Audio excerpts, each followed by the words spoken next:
Another crazy week. Maryland's legislature passes a marriage bill, a lawsuit widens in New Jersey, the governor of Hawaii comes out for equality, and a huge victory in a federal case against DOMA. Lately we've been racking up so many wins, it's getting hard to keep up. At the American Foundation for Equal Rights, I'm Matt Baum, and welcome to Marriage News Watch for February 27, 2012. Let's start with this week's big news in the Prop 8 case. The Prop 8 proponents have officially challenged our victory at the Ninth Circuit. Now the court will have to decide whether to grant them a rehearing or deny it.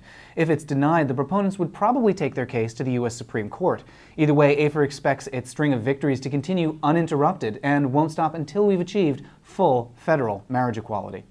And even though our case hasn't reached its conclusion yet, it's already having a profound impact across the country. This week, judges in two separate cases handed down major victories for marriage equality, and both rulings heavily cited our recent Ninth Circuit victory.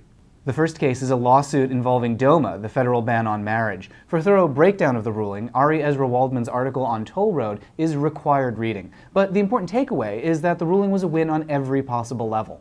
The judge declared that LGBTs are entitled to a very high standard of protection under the law, that DOMA serves no purpose, and that you can't discriminate against a group of people simply because of tradition. This is a monumental ruling, the foundation of which was laid by AFER's case.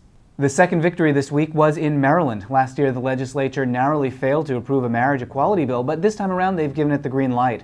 The bill now goes to the governor, who supports the measure, and from there, a likely referendum in the fall.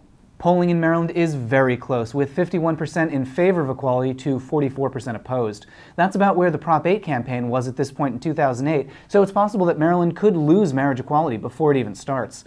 A new survey in Washington shows similar levels of support, with 50% in favor of equality to 46% opposed. We're closer than ever to winning marriage in both those states, but we've still got lots of work to do to protect our recent victories. And let's not forget about New Jersey. There, a judge expanded a lawsuit over the state's discriminatory marriage laws to include questions of federal law. That will allow lawyers to argue that banning marriages for LGBT couples violates the U.S. Constitution. Again, the basis for that ruling was AFER's case, which the judge heavily cited.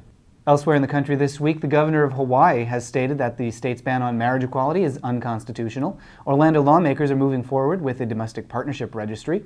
Minneapolis Lutheran groups voted to oppose an anti-equality amendment on the ballot this November, and Common Cause Minnesota has filed a formal complaint against the backers of that amendment, alleging falsehoods in campaign finance reports.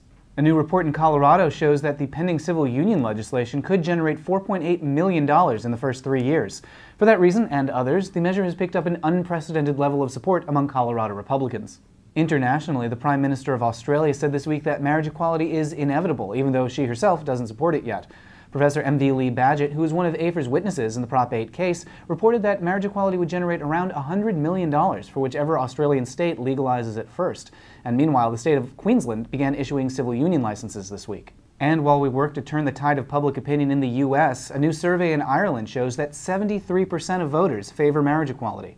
Those are the headlines. Visit us over at marriagenewswatch.com for more on all these stories and more. And visit afer.org to sign up for news alerts on the case to overturn Prop 8.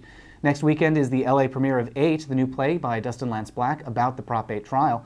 Visit 8theplay.com to find out more about the show and to find a performance near you. At the American Foundation for Equal Rights, I'm Matt Baum. We'll see you next week.